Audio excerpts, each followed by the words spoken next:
The Dateable podcast is an insider's look into modern dating that the Huffington Post calls one of the top 10 podcasts about love and sex.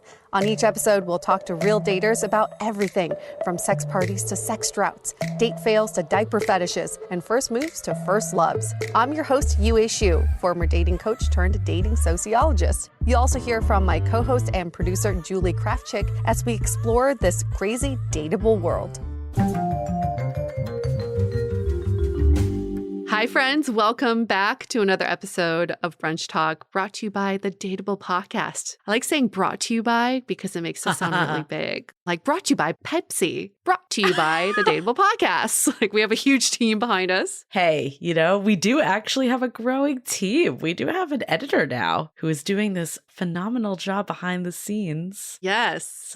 Yes. Okay. I won't say any more about him because I need to meet him still before I talk. I need to make sure he's okay with us, giving him the shout out. So we'll leave it at that. We'll talk with him. He'll hear this as he's editing and he can decide. Yeah. And if he's cool with it, we can pimp him out. I know he is recently single. That's what drove him to this dating content to edit. So he did find us and he's been doing a phenomenal job. And yeah, we'll leave it at that. We don't know how public he wants to be. So we'll leave it at that. I think it's so funny that he knows us so intimately, listening to our voices every week, but we don't know much about him yet. So just so you know, we are going to get to know you because we're nosy like that, or at least I am. I'm going to ask all the questions. I love that, I've had one convo, but yes, not as much as we could. It's funny that we're talking to him, but to our audience at the same time. He's going to be like a third character on our show without ever revealing who he is. It's kind of funny. It's nice. But it's good. I'm happy we're back for more Brunch Talk. Not that we were not going to be back. Brunch is always going to be around. It's not going extinct, y'all. Not going anywhere. But I am happy that we were back to talk over brunch and to dig into some of your burning dating questions. I've noticed that a lot of the dating questions now, especially now that dating's picking up with cuffing season and the holidays, similar questions are being recycled back around these bad dating behaviors. I feel like the more you date, the more you encountered bad dating behaviors. Have you noticed that? There's just more of that coming around. Yeah, it's just going to happen. I think clearly we're going to get into it, but some of it, unfortunately, is kind of par of the course. And I'm not saying that to excuse bad behavior, but ultimately you decide how much you're going to embrace it and how much you're going to even entertain it in the first place. Yeah. And that's what we want to help you do. It's how do you prevent bad dating behavior? But also once it does happen to you, what's the best response, right? Yeah, sometimes you can't prevent it. You can't control other people. That's what we know. Yes, here we go. So with Halloween that just passed, and sure, that's still maybe on some of your minds. I don't know. I'm trying to relate this back to the question. We're going to get to the question because you'll see why. Spooky one. Yes. You'll see why we're bringing this back to Halloween. The question is it ever okay to ghost someone? And for more context, the listener wrote in, I recently went on a date that was meh. We said at the end that we would hang again, but neither of us has reached out yet. Is it okay to ghost, or should I send a text saying I actually don't want to meet up? Yeah, this is a great question because there's a line between ghosting and just phasing out communication. Yeah. There is a difference. Technically, ghosting is you've promised to keep in touch and keep the communication going, but you fail on that promise. Phasing someone out is when both parties just don't make an effort to keep the communication going, and there was never a promise for a next time. Now, in this particular situation, you kind of casually said you would hang out again, but if neither party has made that effort to step forward and say, hey, remember when you said we should hang out again? Let's hang out again. I think it's totally okay in this scenario to just let it go and let it phase out. I don't actually think it's ghosting because you didn't make any actual plans yet. I think it's goes a little above a promise though. If someone reaches out to you and you leave them on red, I think that's ghosting. Maybe it's not intentional. It also depends what they said too. I want to take that back. If they asked you to hang out again or you just didn't respond to a non-question, I think there's a little difference there. There's a line, they might think you're ghosting them, but you also just could be not responsive. That being said, my general rule of thumb is if someone's not reaching out, then I don't think it's ghosting. Like you were saying, it's just I've been so annoyed actually when someone reaches out proactively to tell me they don't want to see me again. It's like, well, I haven't reached out to you. Why do you think that I want to see you again? I know it sounds childish saying it out loud, but it does really piss me off. So I don't think you're doing anything wrong. And I guess if the top line question, is it ever okay to ghost? I think in this situation, it maybe is okay, but I also don't think you're ghosting. So it's kind of a moot point at that point. Yeah. And, you have to ask yourself this question. What do I need to do to make myself feel good about myself that I can sleep? Did I do my best? Did I try my best? For some people, it might be, I am totally okay letting this go and just letting this be a ghost. It's fine. And I can live with myself. Other people, if you're writing in with this question, maybe it's really bothering you that you haven't closed the loop with this person. If that is the case, you do you. Maybe you do reach out and say, listen, I know we talked about hanging out again. I gave it some thought and I think you're a great person. I just don't see us having a romantic connection. If that makes you feel better, do that. I think the question back to you is, what would you want to do to feel good about yourself? I mean, I think that's certainly important, but I think you also need to think about the other person too. And I know, granted, you don't know them super well. If it's something the way you phrased it of, I've been thinking about this more. I know we talked about it. I think that's different than getting the text if you've never even talked about it. Loosely. Yes. I don't know. It's so hard because when you're leaving a date, people will bring it up and both parties can just be like, yeah, that sounds good, because it's really awkward to say no, I never want to see you again. So I almost feel like that piece doesn't hold a ton of weight. If you have a time set up, a day planned, then absolutely you should send something. I think. Yes. If you've gone that far and neither party has reached out, you should probably send what you were just saying of, I've changed my mind, my sentiments changed. We should just be more careful about the words that come out of our mouths. I find that sometimes we're on this default setting after a date and we just say random casual things like, would love to do this again. Had so much fun. Let's do this again sometime. When we don't mean it. No, I know. Why don't we just take a pause after a date and, ask, do I actually want to see this person again? And if I don't, maybe I shouldn't say these things that normally come out of my mouth for no reason. I think it's important that we read the situation too. So yeah, absolutely what you just said is we should only say what we actually mean. But that also could be that sometimes someone will be like, yeah, we should hang out again, and get kind of pushy about it. And then the person's like, okay, it's not enthusiastic. Yeah. So it's hearing what someone's saying, but also watching what they're doing. And I'll use this example because you were there, Yue.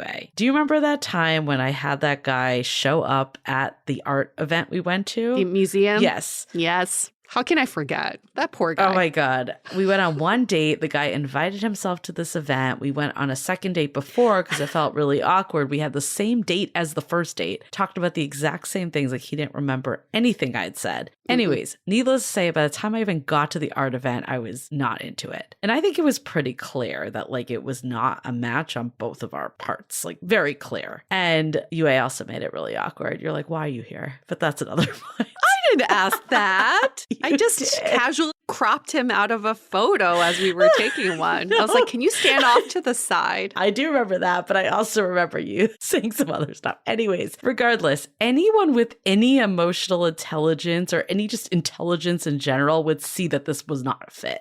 I never reached out to him again. I was never expecting him to reach out to me again. We never said we'll see each other again. It was very clear. I get this long ass message from him, basically apologizing that it wasn't a match and this is how he's feeling. And I'm it was probably 4 days later. And I was also just going through shit with my ex at the time too. So you never know where someone's at. I'm who is this from? I literally didn't even know who it was from. Yeah. And this guy's pouring his heart out, saying all this stuff. And it's just read the room, bro. I know that probably made you feel good, but being on the receiving end of that is weird too. So the long way of saying it is I think it's important to think about okay, what is going to make you sleep at night? How is it going to make you feel better? But also are you doing this just to protect yourself, or are you doing it because it's actually nice to the other person? And not everyone has high EQ to read the room. I understand that. So maybe some people will just have to give them a hall pass and say, maybe you just couldn't read the room right. But what's in your control is how you share the information, and conversely, how do you receive the information? I remember there was this guy that I met at a bar when I was super drunk, And I don't remember his face at all. I just remember our conversation. And I just remember him saying he was a urologist. So I'm like, okay, I don't remember his name, but he's a urologist. And we exchanged numbers and then he wanted to hang out again. So we hung out again. I hadn't come in a group situation because I didn't know who he was. I didn't know what I was getting myself into. To hedge my bet, I had him join my friend group out for something. And nobody knew what his name was because everyone was just like, I knew him as a urologist. So he came in and right away, I think he knew that this wasn't going to be a fit. He knew right away this is very casual. He wasn't looking for that. So halfway through our hangout session, he kind of stopped and said, Yue, I did enjoy meeting you that first night. I feel like things aren't really there right now. You have a good time with your friends. I'm out, and it was really nice knowing you. And all my friends were there to witness this. Now, it was a little bit embarrassing for me that he did this in front of my friends, but looking back on it, I so appreciated it. Maybe he didn't read the room, or maybe he did. I don't know. Now I'm like debating, did he have a high EQ or not? But he did put himself first in this situation and think, I'm not having a good time here, and this is not going anywhere, so I'm going to get out when I can, but I'm not going to make her feel like there's going to be something more after this. I did really appreciate that. But, at the time I was like, was that really necessary? But looking back on it, I'm glad he did, because now I would never put someone in that situation again. I would say that wasn't ghosting though. So, okay, back to the original question. Is it okay to ghost or not? I personally don't think you should ghost. Like if someone reaches out, I feel like you should give them a response back, even if it's not the right one. What we're getting at though is all these other situations that aren't cut and dry ghosting. What your situation is, the situation I mentioned, no plans set up. Even this one in the email, it's questionable. They didn't have like a time and date. It could be like a nice passing by. I think in that case, yes, it's okay to ghost. I think you need to read the room. I think you need to see the situation. Maybe not read the room. That's a bad way to say it, but just understand your unique situation. And as much as like you can know about the other person, I get it's hard when you only met them one time, but think about it like, am I being kind here or am I just feeding my own ego? Right. And that matters quite a bit. Ghosting is funny. On the receiving end, it's only ghosting if you like the person. If you don't like the person, oh my it's not God, ghosting. That's true. That's a good point. That's a good point. You would never be like, I don't like that person and they ghosted me. No, yeah.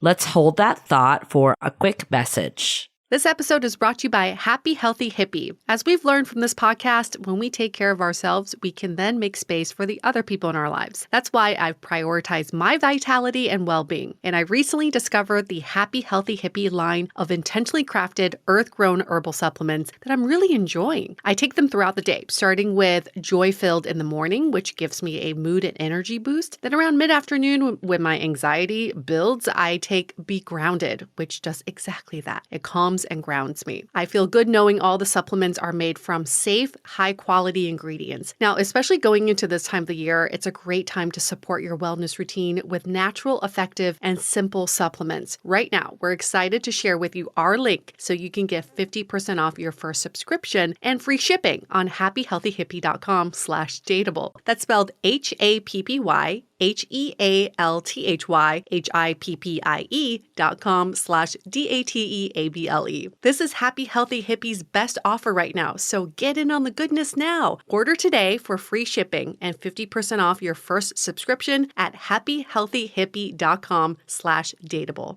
This episode is made possible by Higher Dose. I swear every time I leave the spa, I wish I could have a sauna at home. And now I can with the portable infrared sauna blanket by Higher Dose. You just lay down inside the blanket, turn up the heat, and sweat it out at home. It has all the benefits of a large, expensive sauna, but needs less budget and less space. You just plug it in and begin. The Higher Dose sauna blanket promotes circulation, detoxes the body, helps to burn calories, and is excellent for muscle recovery. And I personally like that saunas promote glowing skin, improve my mood, and help me sleep so much better. You can now get the Higher Dose infrared sauna blanket for as low as $50 a month through Affirm with a 30-day money-back guarantee. Get your own today by going to higherdose.com. You can use the promo code DATEABLE at checkout to save 15% off. That's HIGHERDOSE.com and use the promo code DATEABLE, or just go to higherdose.com/dateable to save 15% off.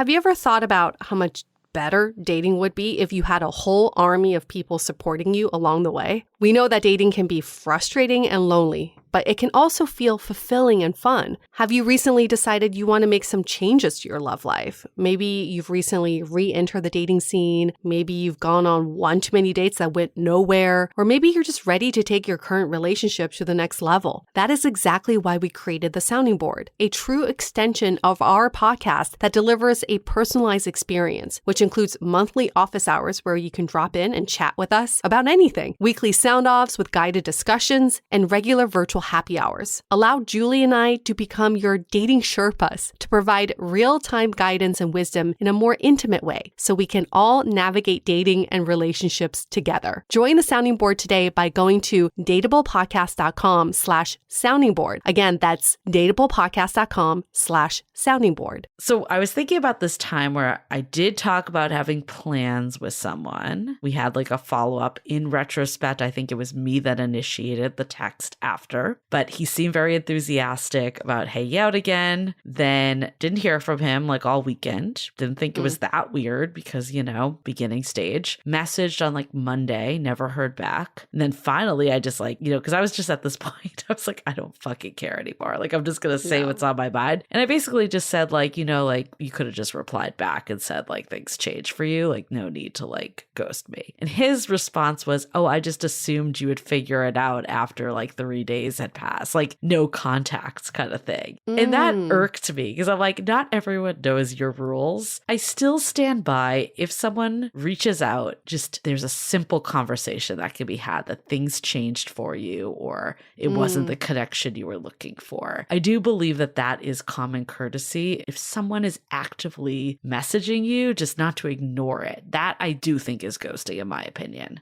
Yes. If you're not answering a text that ends in a question mark, that is ghosting. Because that's even with your friends, with your family. You never leave them hanging like that. So that is ghosting. What do you think about this scenario? I went on a date with this guy, first date. We met off one of the apps and intense chemistry, intense makeout session, just one of those long dates. And I was like, oh my gosh, I'm so into him. And we have this passionate kiss goodbye. No promise of a next date, just like I had such a great time. So great getting to know you. And then never heard from him again. Is that ghosting? But you never reached out. I never reached out. I did reach out on, I think it was like, I think we met right before Valentine's Day. So he reached out and said, Happy Valentine's Day. And I said, Happy Valentine's Day. That was it. So he didn't ghost you then if he reached out. It's not ghosting because we never saw each other again. I think it's just a fade. Like, especially if he did active. I think there's a lot of, this is where the gray area comes in, right? In my definition, and this is just my definition, it's like someone, I think we actually did this on our Confessions of a Reformed Ghoster episode. It's someone that you've had contact with. So it's not necessarily someone on an app that you don't know at all, like someone that you have a personal connection with. So in my opinion, that includes date one, that you've met this person in person and they ask you to do something or they ask a question and you just never respond.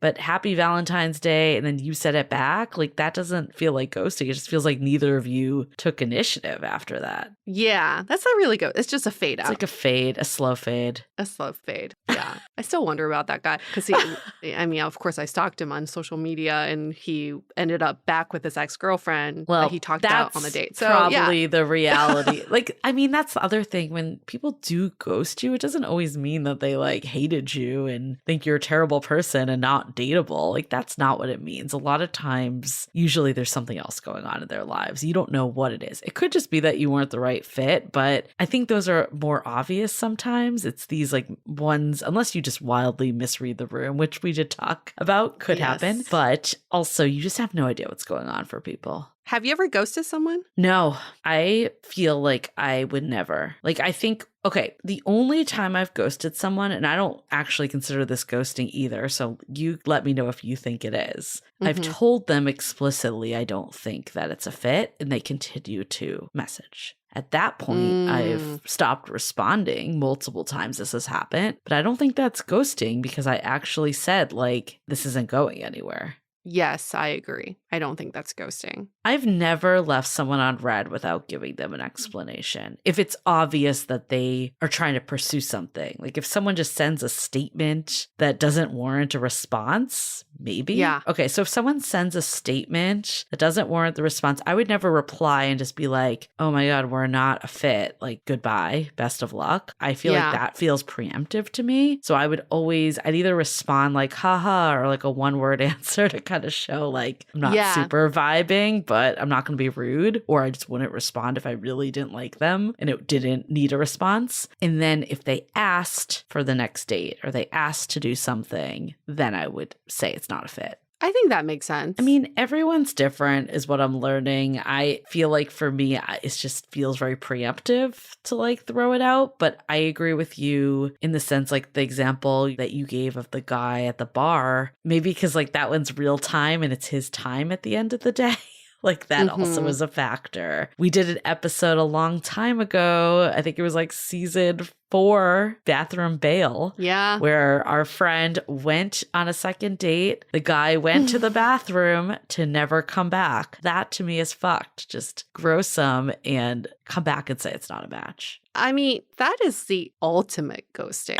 that is savage. Terrible Ghosting. It is. It's like real time in real life ghosting, if that's a thing. Yeah, that's like you standing face to face with someone and you saying, "Hey, you want to go out again?" and them just looking at you straight in the eyes and not saying anything back and then walking away. Or like running away as they say it. Oh my gosh, can you imagine? This guy straight up did that. I'm going to the bathroom. And by the way, I'm also leaving and never coming back. I think it's so important to think about like, how am I impacting others in this? Yeah. Is so important because if someone said that, like, who would want to get left at the table thinking this person's coming back and just being left there? That's a terrible thing to do to someone. I don't care how scared you are, how uncomfortable it is for you to confront this and say it's not a match. You freaking buckle up and do it. Like that is messed up. And I also feel like the same is on the other side. Like I had this guy that I dated for a bit. We slept together and it was terrible. We went out one more time and I couldn't do it again. And I literally was like, I need to do homework. Like I was in school at the time, not college, like post-college school. So it wasn't that long ago, but it was a while ago. And he went to Europe for 3 months. And I was great, this is going to naturally fade out. Don't hear from him the first month he comes back. Don't hear from him the entire time. 2 months later, I get a text, we need to talk. And it was basically, I'm like, oh my God, do I have like an STD? And I'm like, there's no way. But like, why would this person be sending this? And he basically was breaking up with me. And I'm like, this is so unnecessary. Who are you again? Clearly, I have not been reaching out to you. In that case, it felt to me like I want to get the last word in.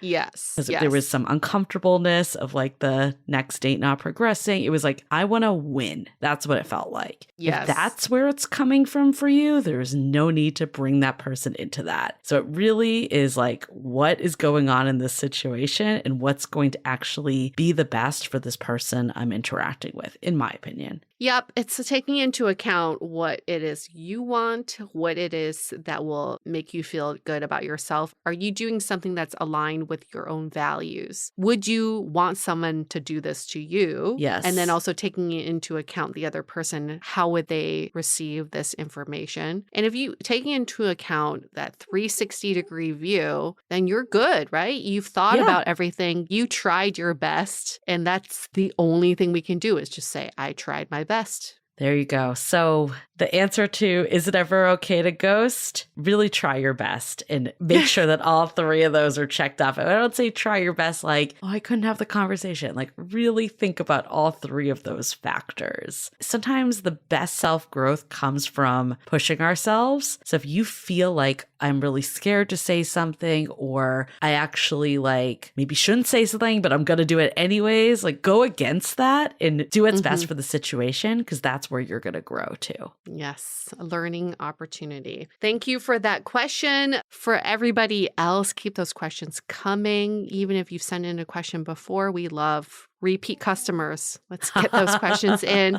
You can email us hello@dateablepodcast.com, or you can DM us on Instagram @dateablepodcast. Okay, we'll see you next week. Bye. The Dateable Podcast is part of the Frolic Podcast Network. Find more podcasts you'll love at frolic.media/podcasts. Want to continue the conversation? First, follow us on Instagram, Facebook, and Twitter with the handle @DateablePodcast.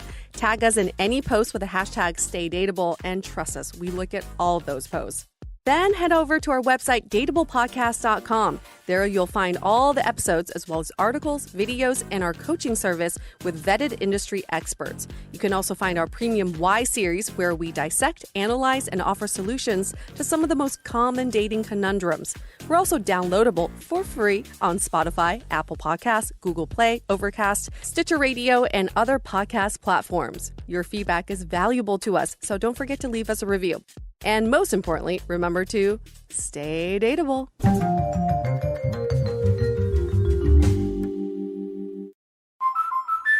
Drew and Jonathan Scott here to tell you that American Family Insurance wants to protect your dreams. So whether you're at home singing in the shower, every note, or prefer singing your heart out in the car like Drew, cruising, you can save up to 23% when you bundle your home and auto insurance with American Family Insurance. Get a quote or find an agent at amfam.com. Insure carefully, dream fearlessly. Visit amfam.com to learn how discounts may apply to you. American Family Mutual Insurance Company, SI, and its operating company, 6000 American Parkway, Madison, Wisconsin.